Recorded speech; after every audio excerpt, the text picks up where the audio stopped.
Political ഡെസ്കിൽ നിന്ന് R Kiran Babu കൂടി ചേരുന്നുണ്ട്.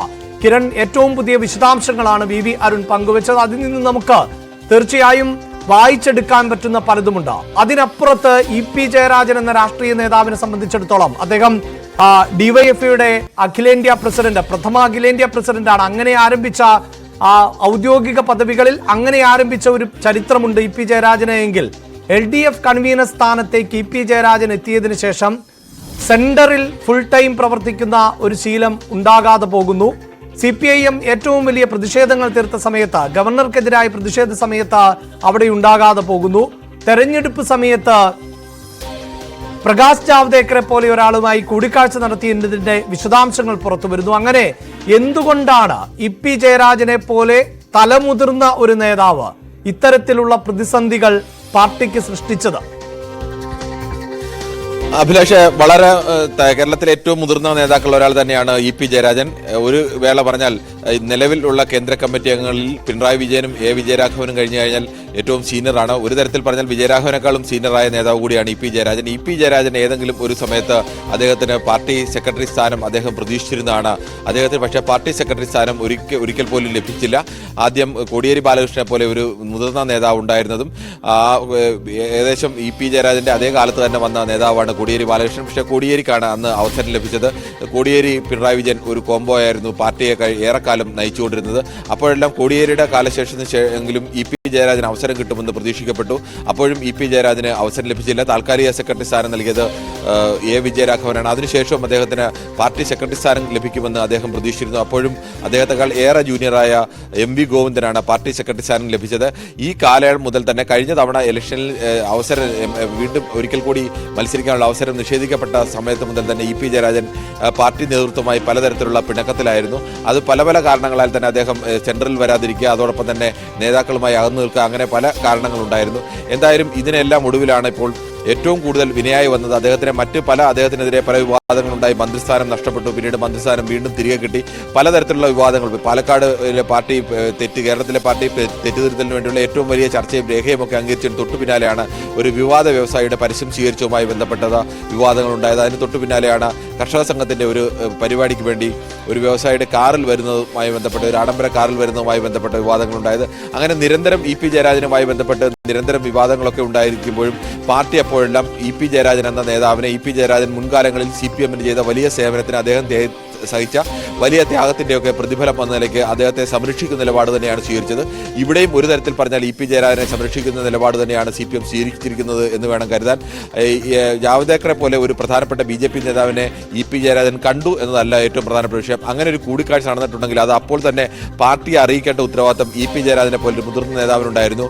BJPയുടെ ദേശീയ തലത്തിൽ നിൽക്കുന്ന ഒരു തലമുതിർന്ന നേതാവ്, അതും പല സംസ്ഥാനങ്ങളിലും പല പാർട്ടികളിലെയും പ്രധാനപ്പെട്ട നേതാക്കളെ BJPയിലേക്ക് കൊണ്ടുവരുന്നതിൽ നിർണായക പങ്കുവഹിക്കുന്ന ഒരു നേതാവ് ഇ.പി. ജയരാജനെ വീട്ടിൽ വന്ന് കാണുന്നു.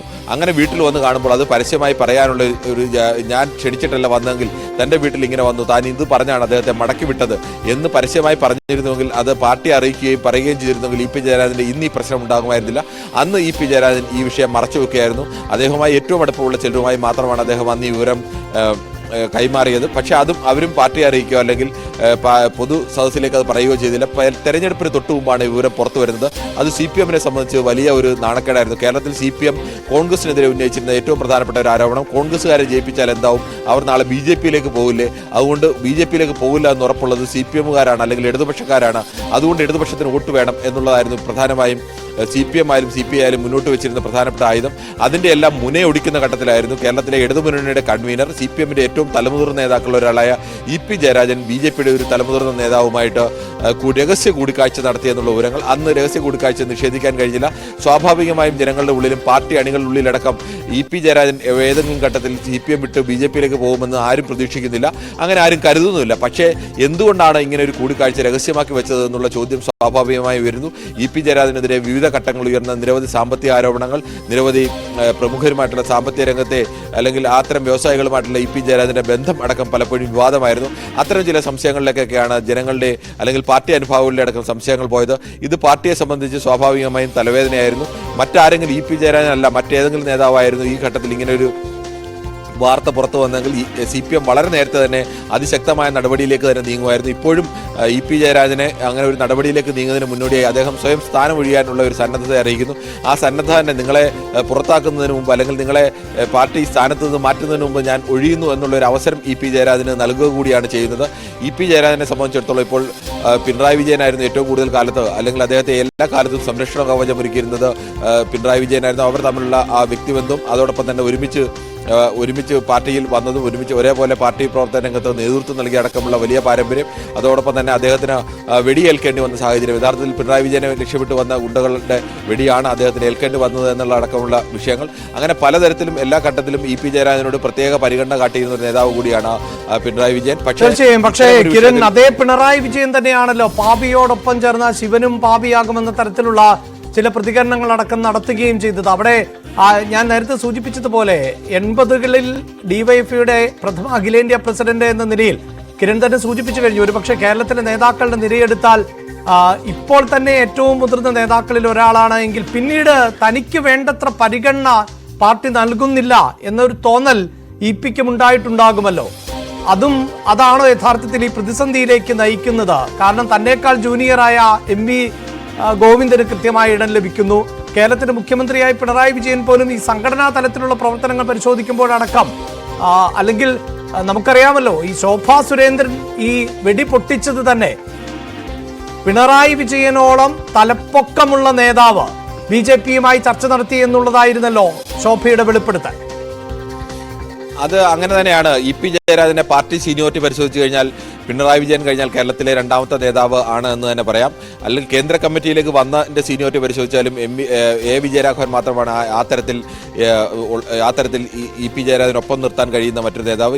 A വിജയരാഘവൻ വന്നത് അങ്ങനെ ഒരു സീനിയോറിറ്റിയുടെ പുറത്തല്ല. അദ്ദേഹം ഡൽഹി കേന്ദ്രീകരിച്ച് പ്രവർത്തിച്ചിരുന്ന വ്യക്തിയായിരുന്നു. അങ്ങനെ ഡൽഹി സെൻട്രൽ സെക്രട്ടേറിയറ്റ് ഉണ്ടായിരുന്നു. സെൻട്രൽ സെക്രട്ടറിയുടെ ഭാഗമായിട്ടൊക്കെ പ്രവർത്തിച്ച വ്യക്തി എന്ന നിലയ്ക്ക് ആ ഡൽഹി കേന്ദ്രീകരിച്ച ആൾ എന്ന നിലയ്ക്ക് കേന്ദ്ര കമ്മിറ്റിയിലേക്ക് എത്തിയാണ്. പക്ഷേ EP ജയരാജൻ അങ്ങനെയല്ല. കേരളത്തിന്റെ പ്രതിനിധി എന്ന നിലയ്ക്ക് തന്നെ കേന്ദ്ര കമ്മിറ്റിയിലേക്ക് എത്തിയതാണ്. ഇപ്പോൾ കേന്ദ്ര കമ്മിറ്റി അംഗങ്ങൾ, കേരളത്തിലുള്ള കേന്ദ്ര കമ്മിറ്റി അംഗങ്ങളിൽ ഏറ്റവും സീനിയർ അംഗം EP ജയരാജൻ തന്നെയാണ്. EP ജയരാജൻ തന്നെയാണ്. ആ EP ജയരാജന് അതനുസരിച്ചുള്ള ഒരു പാർട്ടി സീനിയോറിറ്റി മന്ത്രിസ്ഥാനം ലഭിച്ചത് തന്നെ അദ്ദേഹത്തിന് ഏറ്റവും അവസാനമാണ്. കോടിയേരിക്കായാലും പിണറായി വിജയനായാലും ഇവരെല്ലാം തന്നെ നന്നേ ചെറുപ്പത്തിൽ തന്നെ MLA-മാരാവുകയും മന്ത്രിയാവുകയും ഒക്കെ ചെയ്തു. പക്ഷേ EP ജയരാജൻ യഥാർത്ഥത്തിൽ അങ്ങനെ ഒരു അവസരം ആ സമയത്തൊന്നും ലഭ്യമായില്ല.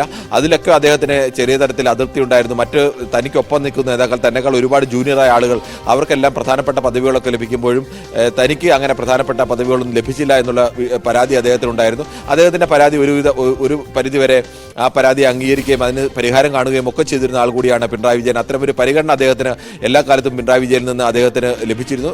അദ്ദേഹത്തിന്റെ മന്ത്രിസഭയിലേക്ക് വരുമ്പോൾ തന്നെ സുപ്രധാനമായ ഒരു വകുപ്പ് തന്നെയാണ് EP ജയരാജൻ നൽകിയത്. അദ്ദേഹത്തിന് പിന്നീട് ബന്ധു നിയമനവുമായി ബന്ധപ്പെട്ട ആരോപണം ഉയർന്നു. ആരോപണത്തിന് ശേഷം അദ്ദേഹത്തിന് മടങ്ങി വരാനും അദ്ദേഹത്തിന് അവസരമുണ്ടായി. അങ്ങനെ ആ തരത്തിലെല്ലാം എല്ലാ തരത്തിലും EP ജയരാജന് അങ്ങനെ പരിഗണന എപ്പോഴും പിണറായി വിജയന്റെ ഭാഗത്തു നിന്ന് ലഭിച്ചിരുന്നു, പാർട്ടിയുടെ ഭാഗത്തു നിന്ന് ലഭിച്ചിരുന്നു. പക്ഷേ ഇത് ഒരിക്കലും CPM-നെ സംബന്ധിച്ച് അംഗീകരിക്കാൻ കഴിയുന്ന ഒരു വിഷയമല്ല. പ്രത്യേകിച്ച് CPM അണികളുടെ ഭാഗത്തു നിന്നൊക്കെ മറ്റ് ചില നേതാക്കളിൽ നിന്ന് വ്യത്യസ്തമായി EP ജയരാജൻ പാർട്ടിയെ സംബന്ധിച്ച് പാർട്ടിയുടെ സാമ്പത്തിക സോഴ്സ് കണ്ടെത്തുന്നതിലൊക്കെ പ്രധാനപ്പെട്ട പങ്ക് വഹിക്കുന്ന നേതാവാണ്. അദ്ദേഹത്തിന്റെ മറ്റ് ചില ബന്ധങ്ങളൊക്കെ ചിലപ്പോൾ പാർട്ടി അനുഭാവികളും പാർട്ടി അംഗങ്ങളും ഒക്കെ സഹിച്ചിരിക്കും. പക്ഷേ BJP നേതാവുമായി എന്തിന് രഹസ്യ ചർച്ച നടത്തി? അത് രഹസ്യമല്ലെങ്കിൽ എന്തുകൊണ്ട് അത് പരസ്യമായി അപ്പോൾ തന്നെ പറഞ്ഞില്ല?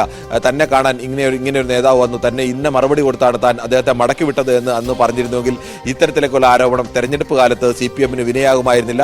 എന്തുകൊണ്ട് അദ്ദേഹം മറച്ചു വെച്ചു എന്നുള്ള ചോദ്യം തന്നെയാണ് ഏറ്റവും പ്രധാനം. അന്ന് EP ജയരാജൻ പറഞ്ഞത് തന്നെ വന്ന് കാണുന്നവരുടെ എല്ലാം ലിസ്റ്റ് അങ്ങനെ പാർട്ടി അറിയിക്കണം എന്നൊന്നുമില്ല എന്നാണ്. അങ്ങനെ ഏതെങ്കിലും ഒരാൾ വന്ന് കണ്ടതല്ല, അല്ലെങ്കിൽ ഏതെങ്കിലും ഒരു സാധാരണ നേതാവല്ല വന്ന് കണ്ടത്, ഒരു ദേശീയ നേതാവാണ് വന്ന് കണ്ടത്. അദ്ദേഹം വന്ന് കണ്ടത് അദ്ദേഹത്തിന്റെ മകന്റെ ഫ്ളാറ്റിലാണ് വന്ന് കണ്ടത്. എന്തായാലും ഒരു സ്വകാര്യ സ്ഥലത്തേക്ക് ഒരു ദേശീയ നേതാവ് വന്ന് കാണുന്നത് അങ്ങനെ അത്ര അപ്രതീക്ഷിതമായിട്ട് അയാൾ പോയ വഴിക്ക് ചായ കുടിക്കാൻ കയറിയതാണ് എന്നൊക്കെ പറയുന്ന കഥകളൊന്നും അങ്ങനെ ആളുകൾക്ക് അത്ര വേഗം ദഹിക്കുന്ന ഒരു കഥയല്ല, പാർട്ടിക്കും അങ്ങനെ ദഹിക്കുന്ന ഒരു കഥയല്ല. ആ കാര്യത്തിൽ EP ജയരാജന് ഗുരുതരമായ വീഴ്ച വന്നു എന്ന് തന്നെയായിരുന്നു പാർട്ടിയുടെ അന്നത്തെ വിലയിരുത്തൽ. സാധാരണഗതിയിൽ ഇത്തരം വിഷയങ്ങളോട് പ്രതികരിക്കുന്ന ആളല്ല. മാധ്യമങ്ങൾ ഇത്തരം ചർച്ചയായാലും വലിയ വിവാദങ്ങളൊക്കെ ഉണ്ടാകുമ്പോഴും അതിനോട് ഏതെങ്കിലും തരത്തിൽ പാർട്ടി തീരുമാനമെടുക്കുന്നതിന് മുമ്പ് പിണറായി വിജയൻ അങ്ങനെ പ്രതികരണം നടത്താറില്ല. പാർട്ടി രീതിയിൽ പാർട്ടി സെക്രട്ടറി എന്ന കാലം മുതൽ തന്നെ അദ്ദേഹത്തിന്റെ രീതിയാണ് പാർട്ടി തീരുമാനമെടുക്കുക, അതിനുശേഷം പ്രതികരിക്കുക, അതിനു മുമ്പ് അക്കാര്യത്തിൽ അഭിപ്രായങ്ങൾ പറയാതിരിക്കുക എന്നുള്ളത്. പക്ഷേ അതടക്കം ലംഘിച്ചുകൊണ്ടാണ് പിണറായി വിജയൻ വളരെ വ്യക്തമായ അഭിപ്രായം ഈ നേരത്തെ പറഞ്ഞ പാപിക്കൊപ്പം ചേർന്നാൽ ശിവനും പാപിയാവും എന്നുള്ള പ്രയോഗം അദ്ദേഹം നടത്തി. അത് വളരെ